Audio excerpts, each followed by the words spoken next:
Que ce soit les tribulations, les calamités, les détresses, les coups, les troubles, les persécutions, la première des choses que Dieu attend de toi, c'est la patience. Amen.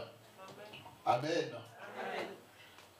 Tu vas dire à ton frère, tu vas dire à ta soeur, dans la souffrance, sois patient. Quand c'est un homme, ne lui dites pas patient. Vous lui dites sois patient. Quand c'est une femme, ne nous trompons pas, disons sois patiente. Allez-y, dis à ton frère, dis à ta soeur, dans la souffrance, sois patiente.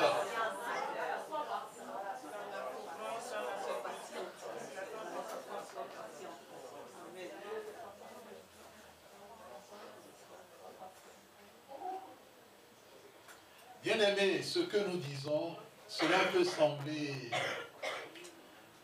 un peu rire, sourire, mais ce que nous disons est très sérieux. Parce que quand tu n'es pas patient ou patient dans la souffrance, tu vas faire des erreurs. Tu feras des erreurs. Et même des erreurs qui peuvent te coûter très cher par rapport à toute ta vie. La Bible nous donne l'exemple de deux personnes.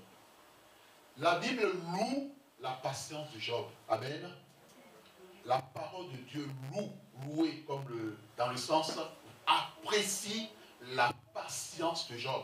Nous savons tous ce que Job a enduré. Et je pense qu'aucun de nous n'a déjà eu enduré ce que Job a enduré. Job a tout perdu. Il a tout perdu, y compris sa femme, qui lui demandait de maudire Dieu et d'accepter la mort. Job a tout perdu. Mais dans tout ce qu'il a vécu, la Bible dit qu'il a été patient. Parce qu'il sait que son Rédempteur est vivant. Et que c'est lui qui se lèvera le dernier.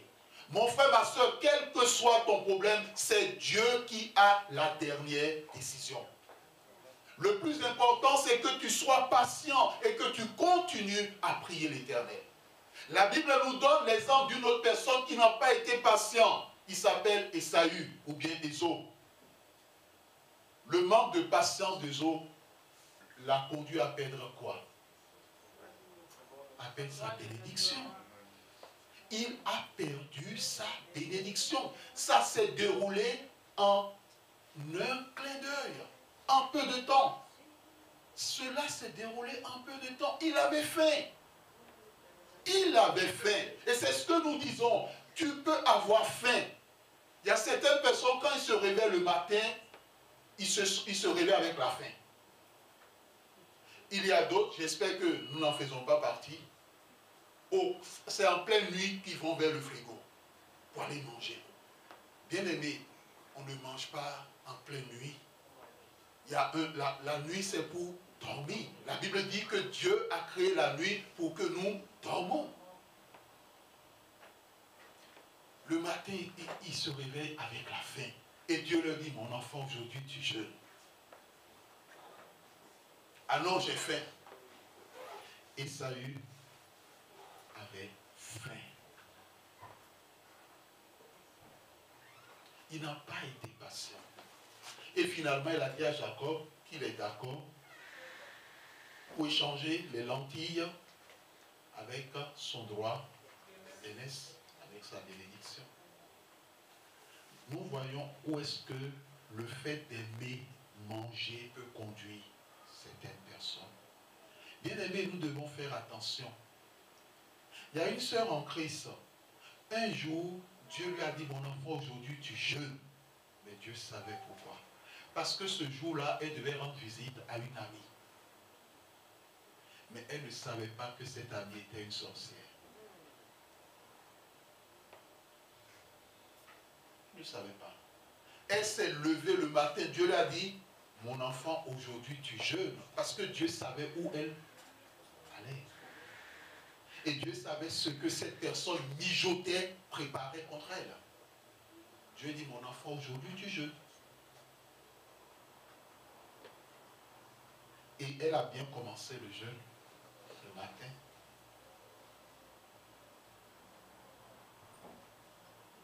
Après, en cours de journée, elle s'est rappelé qu'elle avait un programme de nourriture. Elle a coupé son jeûne. Elle a dit non, j'ai un programme de nourriture. Seigneur, je te dis merci. Elle a coupé à midi. je dis merci. Quand Dieu te dit de jeûner, est-ce que c'est assez ou pas? Et combien de temps doit durer ton jeûne? Dieu parle à notre esprit. Et dans la pensée de Dieu, elle était appelée à jeûner toute la journée. Elle a été chez cet ami, elle a bien mangé, et par la suite, elle a eu des problèmes pour pouvoir accoucher. Elle pensait avoir mangé de la bonne nourriture, mais cette amie qui la jalousait a mis du poison spirituel dans le repas, et par la suite, les problèmes ont commencé.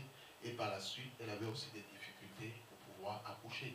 C'est lors d'une prière de délivrance que le Seigneur a mis à nu tout cela. Bien-aimés dans le Seigneur, ce qui est essentiel, ce qui est important, nous avons parlé du temps. Il y a un temps pour tout. Dans les situations, merci, dans les situations difficiles, la Bible te demande d'être patient. Première chose. Seconde chose, d'éveiller. C'est ce que l'apôtre Paul recommande. Premièrement, la patience dans le texte de 2 Corinthiens que nous avons lu. Ensuite, d'éveiller ou des veilles. Nous en avons parlé. Nous aurons des temps de veillée de prière ici. Mais nous avons dit qu'on commencera cela dans les maisons. Comment se passe une veillée de prière? Lorsqu'un enfant de Dieu commence une veille de prière, que ce soit à l'église, que ce soit à domicile, il suit le programme normal d'une liturgie.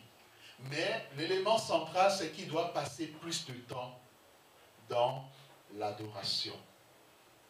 Plus de temps. Tu peux adorer l'Éternel pendant plus de 15 minutes. Ou même pendant plus de 1 heure. Il y a des gens qui ont déjà adoré l'Éternel pendant plus de 1 heure, uniquement dans l'adoration. Mon frère, ma soeur, adore l'Éternel. Tu peux l'adorer même pendant 30 minutes. Après avoir fini le temps d'adoration, il y a le temps de la louange. Et quand nous parlons de louange, danse devant ton Dieu. Tu es à ton domicile. Si tu ne connais pas assez de chants de louange, mets un CD de louange par rapport aux chansons que tu connais et tu chantes, tu danses devant Dieu. La Bible dit que lorsque Paul et son compagnon étaient enfermés, pendant la nuit, ils ont fait une veillée de prière. La Bible dit au moment où ils priaient et ils louaient l'Éternel, qu'est-ce qui s'est passé? Il y a eu un tremblement. Et les fondations de la prison se sont écroulées. Les portes se sont ouvertes. Bien-aimé, pendant ce temps de louange et d'adoration, ne pense pas que tu loues et que tu adores uniquement parce qu'en ce moment, Dieu est en train d'accomplir des choses extraordinaires dans ta vie.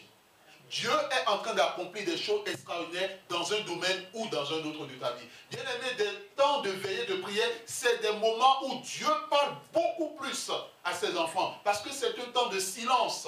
Tu es seul vis-à-vis de ton Dieu. Il n'y a pas les bruits des voitures, les bruits des enfants. Tu es seul dans la présence de Dieu. L'Éternel, en ce moment, parle beaucoup plus à ses enfants. Si l'Éternel a quelque chose à te dire ou à te reprocher, il te le dira pendant ces temps. S'il veut que quelque chose change dans ta vie, il te le dira.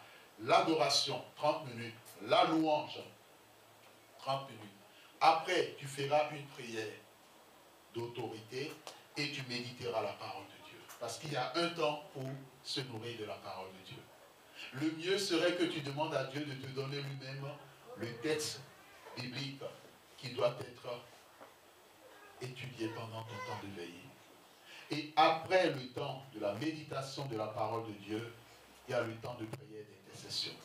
Prière et prière d'intercession. Là, tu présenteras à l'Éternel tes sujets personnels. Tu présenteras à l'Éternel les sujets de ton frère, de ta soeur. Ceux qui t'ont dit, ah, mon frère, soutiens-moi dans telle prière. Je rencontre telle situation, telle difficulté. Prie pour moi. Tu penseras aux frères, tu penseras aux sœurs, tu penseras à l'église de Dieu, tu penseras aux serviteurs, aux servantes, tu penseras au groupe de louanges, tu penseras aux différentes serviteurs et servantes dans la maison de Dieu. Et à la fin, après l'intercession peut prendre du temps. Parce que là, il n'y a pas de chronomètre au niveau de l'intercession. Prière personnelle et intercession, cela prend du temps. Et à la fin, tu finis en remerciant l'Éternel et en lui disant merci pour ce qu'il a fait. Bien-aimés, ceux qui ont l'habitude de faire des veillées de prière, ils finissent toujours transformés. Il y a quelque chose d'extraordinaire que Dieu accomplit dans leur vie lorsqu'ils sortent d'une veillée de prière. Amen. Les veilles et les jeûnes. La Bible dit les jeûnes. L'apôtre Paul ne faisait que jeûner dans son ministère. Lorsque tu es un serviteur, une servante de Dieu, le jeûne doit être au cœur de ton œuvre et de l'œuvre de Dieu, au cœur du ministère. Le jeûne doit être prioritaire. Nous ne savons pas combien de personnes, lorsqu'ils ont la liturgie, préparent cela dans le jeûne. Nous ne savons pas combien de personnes parmi les serviteurs servants de Dieu ou ceux qui sont appelés à la liturgie ou à annoncer le message de Dieu, combien ont l'habitude de préparer cela dans le jeûne. Bien aimé, si tu veux être un ministre, un serviteur, une servante puissante, il faut que tu prépares ton intervention dans le jeûne. Nous ne savons pas, même le groupe de louanges, les chants. Lorsque tu sais que tu interviens le dimanche, tu dois avoir un jour de jeûne pour préparer cela. Quel que soit ce que tu veux faire pour Dieu, il faut que tu mettes un temps. Et on le verra avec Moïse. Quand tu entres dans la présence de Dieu, tu n'entres pas comme tous les jours. Non, ça ne se passe pas ainsi. Parce que tu veux rencontrer le roi de gloire, tu veux rencontrer le Seigneur des Seigneurs. Et tu veux apporter quelque chose pour lui. Et la plupart des personnes qui préparent leur intervention dans le jeûne, on sent toujours la différence. Amen. On sent la différence. Quand quelqu'un n'a pas préparé son intervention dans le jeûne, on le sait. Quand tu prépares dans le jeûne, spirituellement, même ce qui est mieux, le jour où tu interviens, tu peux être dans le jeûne pour intervenir. Bien aimé, ce n'est pas une obligation. Mais nous vous le disons parce que au niveau de l'expérience de la foi, c'est des éléments qui ont porté leurs fruits. Des gens ont vu la gloire de Dieu, des gens ont vu des choses extraordinaires se passer. Et dans cette disposition, le Saint-Esprit est à même de saisir le chrétien pour accomplir des choses extraordinaires pour la gloire de Dieu. Amen. La patience, l'éveil, les jeûnes sont trois armes puissantes pour recevoir des directives claires de la part de Dieu. La révélation et surtout la victoire totale. Le jeûne fait partie des armes que la parole de Dieu nous donne face à toutes sortes de tribulations. Tu es confronté à des tribulations dans ton lieu de service, entre dans le jeûne. Tu es confronté à des tribulations dans ton couple, entre dans le jeûne.